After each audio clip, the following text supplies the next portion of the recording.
ಆ ಭೀಷ್ಮನ ಕಡೆಯಿಂದ ನಾವು ಆ ಪಾರಮಾರ್ಥವನ್ನು ತಿಳಿಯೋಣ ಅಂತ ಹೇಳಿ ಕೃಷ್ಣನು ಪಾಂಡವರಲ್ಲಿಗೆ ಕರೆದು ಹೋಗ್ತಾನೆ.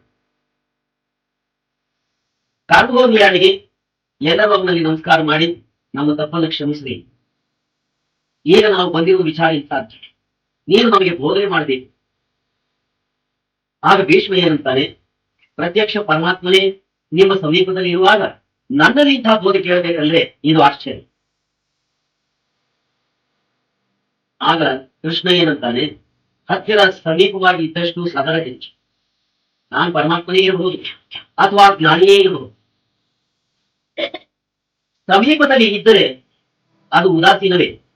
ಆ ಉದಾಸೀನತ್ವವನ್ನು ಹೋಗಲಾಡಿಸುವ ಶಕ್ತಿ ನನ್ನಲ್ಲಿ ಇಲ್ಲ, ಅದನ್ನು ನೀನೇ ಮಾಡ್ಬೇಕು ಅಂತಾನೆ ಕೃಷ್ಣ.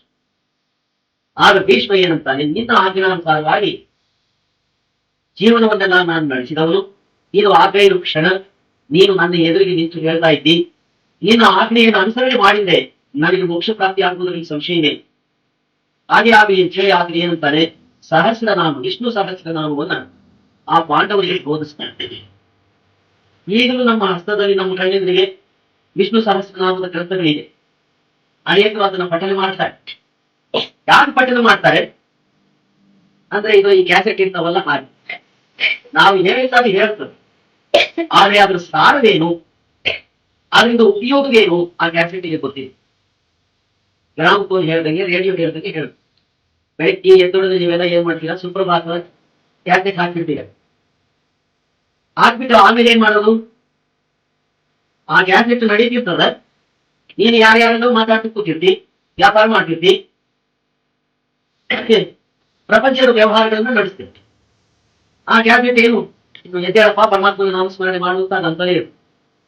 ಅದಕ್ಕೆ ಏನ್ ಗೊತ್ತಪ್ಪ, ನೀನ್ ಗುಂಡಿ ಓದ್ತಿದ್ರೆ ರಾಮ್ ರಾಮ್ ಅಂತದ, ನೀನು ಗುಂಡಿ ಆಫ್ ಮಾಡ್ಬಿಟ್ಲೆ ನಿಂತೋಗಿ, ಅದರಿಂದ ನಮಗೆ ಲಾಭ ಆಗುದಿಲ್ಲ, ಅದು ನಮ್ಮನ್ನು ಜಾಗೃತಪಡಿಸುವುದಿಲ್ಲ. ಹಾಗೆಯೇ ವಿಷ್ಣು ಸಹಸ್ರನಾಮವನ್ನು ನಾವು ಸ್ಮರಣೆ ಮಾಡ್ತಾ ಇದ್ದೇವೆ, ಅದರದ ಅರ್ಥಗಳು ನಮಗೆ ತಿಳಿಯಲಿ, ಅದನ್ನ ಅನುಸರಣೆ ಮಾಡುವುದು ಗೊತ್ತಾಗ್ತದೆ. ಅದೇ ಮಾತೇ ಅರ್ಜುನ ಕೇಳ್ತಾನೆ, ಏನಪ್ಪಾ ಒಂದು ಎರಡೋ ನಾಮಸ್ಮರಣೆಗಳನ್ನು ಮಾಡುವುದೇ ನಮಗೆ ಕಷ್ಟ, ಈಗ ನೀನು 1000 ನಾಮಸ್ಮರಣೆ ಹೇಳ್ತಾ ಇದ್ದಿ, ಇದನ್ನು ಎಲ್ಲಿ ನಾನು ಜ್ಞಾಪಕ ಇಟ್ಕೊಂಡು ಮಾಡ್ಬೇಕು, ಇದರೊಳಗೆ ಇನ್ನೇನಾದ್ರೂ ಒಂದು ಸುಲಭ ಇದ್ರೆ ಹೇಳ್ತಿ. ಆಗ ಅವನು ಏನಂತಾನೆ, ಎಲ್ಲಾ ನಾಮಗಳಲ್ಲಿಯೂ ಅಡಗಿರುವ ಶಕ್ತಿ ಈಗ ನಿಮಗೆ ಸುಲಭಯುತವಾಗಿ ತಿಳಿಯಬೇಕಂದ್ರೆ ಒಂದು ಕೃಷ್ಣ ನಾಮದಲ್ಲಿದೆ, ಕೃಷ್ಣ ಕೃಷ್ಣ ಅಂದ್ರೆ ಸಾಕು.